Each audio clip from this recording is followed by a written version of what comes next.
Hello guys, welcome back to our channel. இந்த வீடியோவில் என்ன பார்க்க போகிறோன்னா, மக்காசோளத்துக்கு தான் தண்ணி கட்டுறோம் பாருங்கள். இது வந்து நட்டு வந்து ஒரு 1ஆந்தேதி நட்டது. இன்றைக்கி 25 நாள் ஆகுது. அதான் தண்ணி கட்டிட்டு பாருங்கள், அங்கே வந்து களைக்கொல்லி அடிச்சுட்டு வராங்க.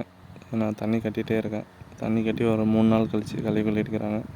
பெரும் போராட்டமாகி போச்சு.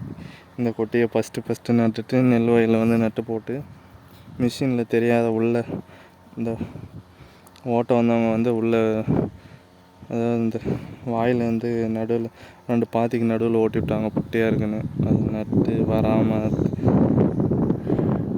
கொட்டையே வராமல் திருப்பியும் வந்து கொட்டை வாங்கினு வந்து கிட்டத்தட்ட ஒரு 1.5 ஏக்கருக்கு ஒரு 15 கிலோ கொட்டை வாங்கினு வந்து நட்டுருங்க. 15 கிலோ கொட்டை மட்டுமே ஒரு 10-12 வாங்கிடுங்க. 15 கிலோவா, சாரி 25 கிலோ.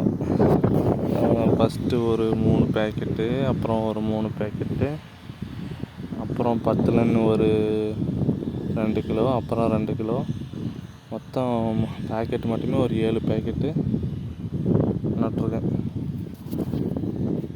பெருத்தராவடின்னு போச்சு. எப்படின்னா, நட்டு அப்புறம் சும்மா விடுறது வயலை அப்படின்ட்டு வாங்கினு திருப்பி நட்டுருக்கேன் பாருங்கள். இந்த செடி ஒரு இதாக இருக்கும். இது 2வது நட்டது. இப்படி வந்திருக்கு. அதுலேயும் ஒன்று சில முளையில. என்ன காரணம்னே தெரில. நெல் வயல்லே நடக்கூடாது போல் பாருங்கள். ரொம்ப பேஜாராக போச்சு. இப்போ தான் வந்து களைக்கொல்லி புழு மருந்து அடிச்சிட்டோம். புழு மருந்து அடிச்சிருக்கோம். இன்னும் அடித்து 2 நாள் ஆகுது. இப்போ களைக்கொல்லி அடிக்கிறோம். இப்போ தான் ஃபஸ்ட் டைம் பண்ணுறோம். அதனால தான் இவ்வளோ போராட்டமாகி போச்சு. அதான் பாருங்கள், ஒரு 25 நாள் பயிர் இப்படி இருக்குது. இந்த ஒரு என்ன தவறு பண்ணோன்னே தெரில. மிஷினில் ஓட்டி இப்படி போச்சு. நெல் வயல்லே நடக்கூடாதான். நெல் வயலில் நின்றுட்டு பெரும் போராட்டமாகி போச்சு பாருங்கள். கையில் வந்து மிஷின் வராதுக்கு முன்னே மிஷின் வருமா வராதான்னு தெரில. யாரை கூப்பிட்டு அவங்க பொட்டியாக இருக்குது இப்படி ஃபோட்டோலாம் அனுப்பிச்சி வந்து ஓட்டிவிட்டாங்க. இந்த கையில் நட்டது மட்டும் பாருங்கள், ஒரு 2 பாத்தி நல்லாயிருக்கு. கையில் தான் நட்டுருந்தால் கூட தப்பிச்சிட்டுப்பேன். நிறையா செலவு பண்ணிட்டேன். கையில் நட்ட 2 பாத்தி மட்டும் பாருங்கள், ஒரு நல்லா வந்திருக்கு. இந்த மாதிரி வந்திருந்தால் ஒரு மனுஷன் ஒரு நம்பிக்கை வந்துட்டுருக்கோம். இப்போ இப்படி இருக்கு. என்ன பண்ணணும்னு தெரில. தண்ணி கட்டுறோம். இன்னும் தண்ணி இது ஈரம் இல்லாதனால இதில் களைக்கொல்லி அடித்தா செட் ஆகாதுன்னாங்க. மருந்து இது பண்ணுவாங்க, மருந்து கொடுத்தவங்க, மருந்து கடைக்காரு. ஸோ அதனால் வந்து தண்ணி கட்டிட்டு 1 நாள் கழித்து அடிக்கணும். மருந்து அடிச்சுட்டு திருப்பி உரம் கொடுக்கணும். உரம் கொடுத்து தண்ணி கொடுக்கணும். அந்த உரம் என்ன கொடுக்குறதுன்னு தெரில. என்ன தெரிஞ்சால் கமெண்ட் பண்ணுங்கள் இந்த வீடியோவில். பாருங்கள், நெல் வயலில் மக்காசோளம் நட்டால் இப்படி தான் இருக்கும் பாருங்கள். தெரியாதவங்க பார்த்துக்கோங்க.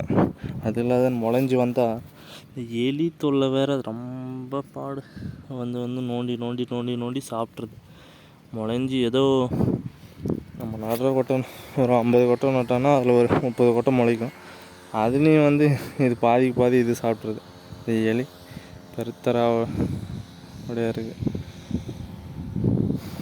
என்ன பண்ணுறதுன்னு தெரில. அதுக்கு ஏதோ சோளம் வச்சு போடணுமா. அது இல்லாத அதெல்லாம் நாங்கள் போடலை. இப்போதான் ஃபஸ்ட் டைம் நடுறோம். அதனால் தெரியல எங்களுக்கு. இதுக்கப்புறம் பார்த்து சுதாரிச்சுப்போம்.